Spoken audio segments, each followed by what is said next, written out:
Right, thanks everybody for coming here today. This is a protest with people sleeping in tents, emergency accommodation, with the Mica scandal, with thousands of vacant homes, with evictions, and with the cruel system of direct provision and the mortgage distress holders. Let's take back our homes.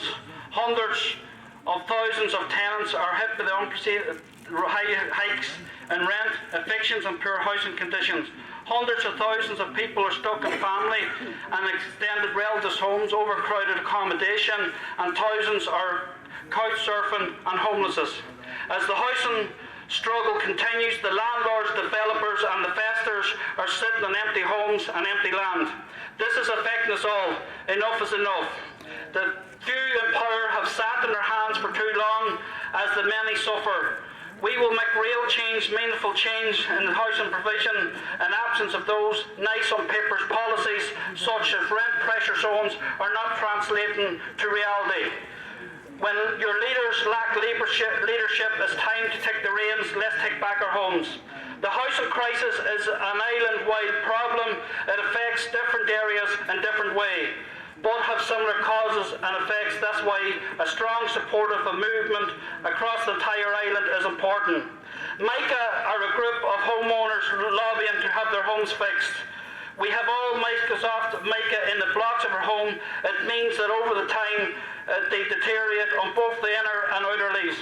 Meanwhile, Fianna Fáil and Fine Gael and the Green Party, Fine Gael on bikes, spend taxpayers' money pitting spikes outside government buildings, using diggers to remove homeless people's tents, even if they're sleeping in them at the time.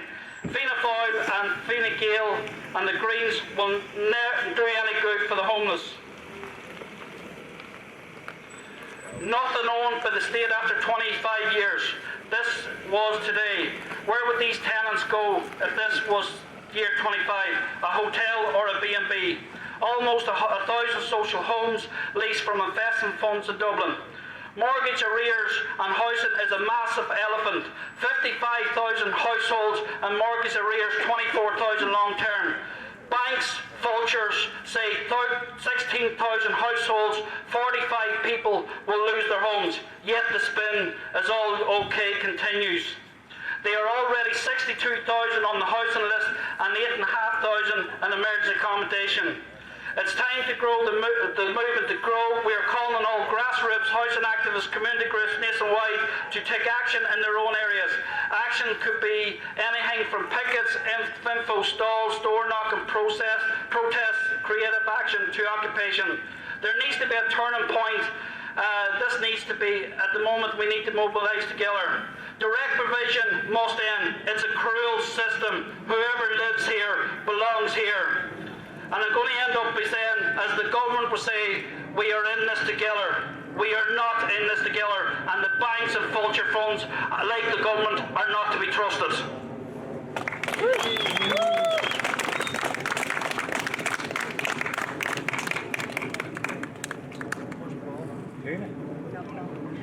So the first speaker of today is a good friend of mine, even though he supports the Dubs, is Paul Scannell from the 1916 Societies. Paul fights evictions and helps people in banks, and he actually also helps people that are struggling with food, and he does collects for soup runs. Paul, go ahead.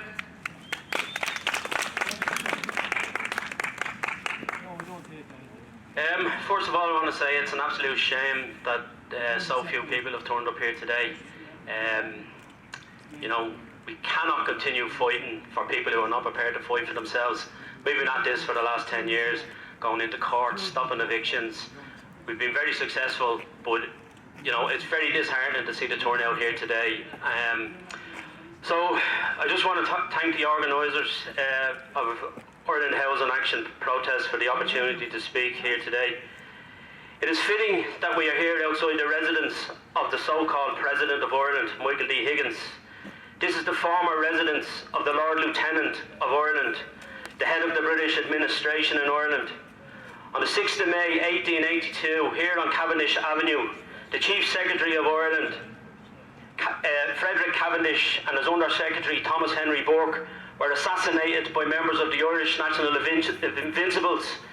in a revenge attack for the murder of men, women and children at a Land League protest the previous day in Ballina in County Mayo. The Invincibles were a militant group within the Fenian movement who emerged during the social revolution in Ireland between 1879 and 1882, also known as the Land War, in response to the coercion of the Land League tenant farmer movement. Actually, my own great-grandfather was a member of the Invincibles. The Land War saw both violent and non-violent agitation between opposing forces of power and privilege on one side and against the poor and the marginalised Irish people on the other. The outcome of which would ultimately see a change in the ownership of the land in Ireland from the landlords to the tenants. So it's impossible for me to speak here today about the injustice of banking foreign vulture funds evicting families from their homes without referring to the aims and objectives of that Fenian movement.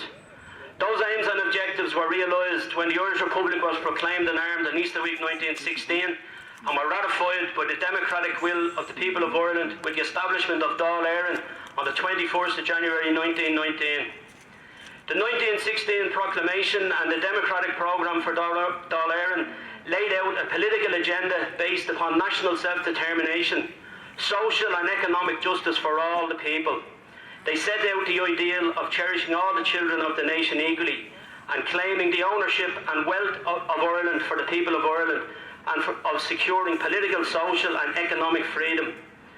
As we approach the centenary of the treaty, we must remember that those objectives were abandoned by the counter-revolutionary political elite in favour of a treaty that saw the creation of two partitionist states on this island, which remained within the British Empire, whereby control and means of production and wealth would remain in the hands of a small but very wealthy minority.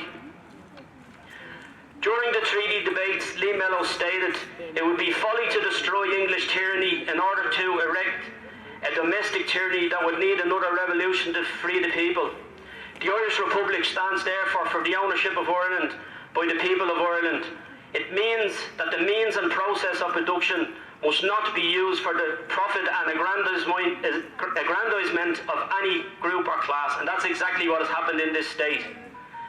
Lee Mellows was a disciple of James Connolly, and as we approach the centenary of the treaty, it is vital that we recognise Connolly and Mellows' analysis that a failure to establish a socialist republic would lead to a state that would put the interests of the capitalist class ahead of the Irish people. That analysis remains valid today, and the clearest example of that is in the treatment of the banks and vulture funds.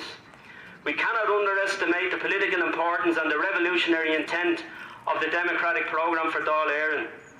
It declared that the first duty of the Republic was to make provisions for the physical, mental and spiritual well-being of the children, to secure that no child shall suffer hunger or cold from lack of food, clothing or shelter, but that all shall be provided with the means and facilities requisite for their proper education and training. Who here can truly say that this state, which claims to be a republic, has lived up to those objectives? All they have done is change the colour of the flag on buildings like this, as Connolly foresaw. The current resident in this building has signed 3 eviction bills into law to assist the banks and the vulture funds.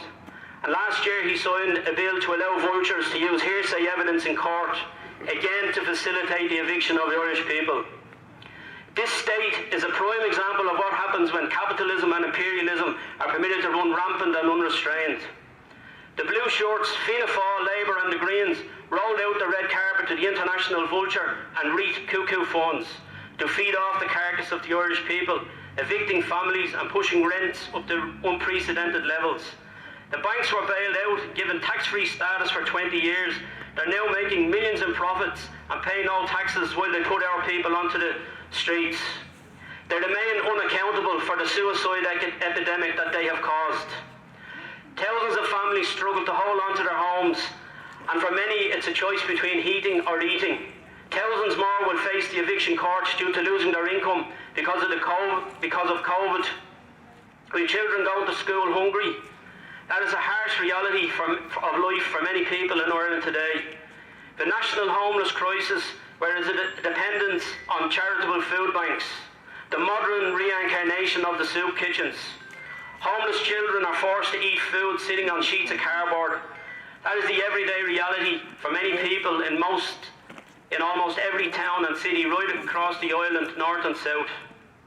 Connolly wrote, "Ireland, as distinct from her people, is nothing to me.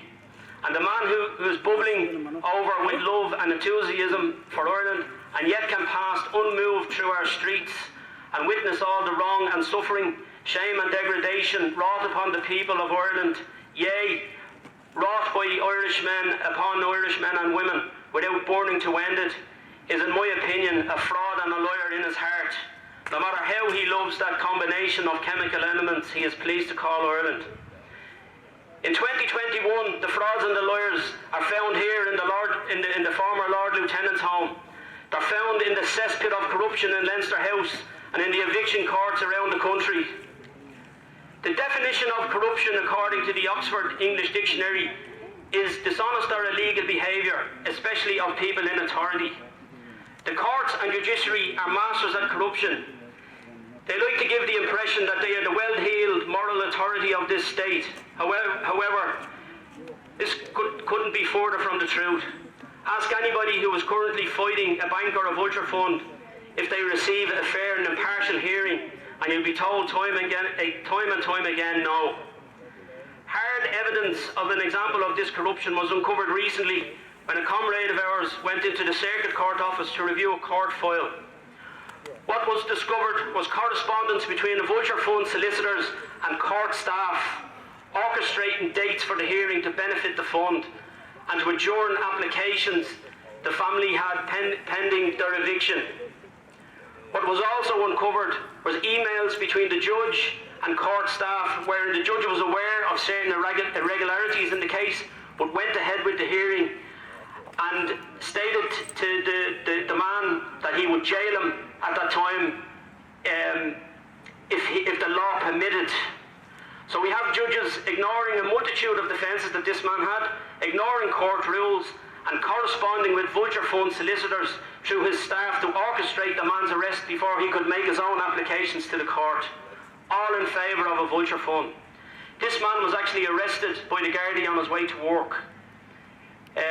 He was brought in front of the same judge to the four courts who gave him a choice between handing over vacant possession of his home and going to jail. That is their coercion in 2021. Hand over your home or go to jail. The facts of that and the fact is that the current political class and their judiciary are bringing the law in this country into disrepute in favour of their corporate money masters. This housing and homeless crisis is not an accident. It is due to the policies of successive government parties who have chosen to promote private profits of banks and vultures and developers at the expense of the Irish people and of the common good. There will be no solutions found to this crisis within the current political system. It will only be found when we re-establish the Irish Republic that proclaim to cherish all the children of the nation equally.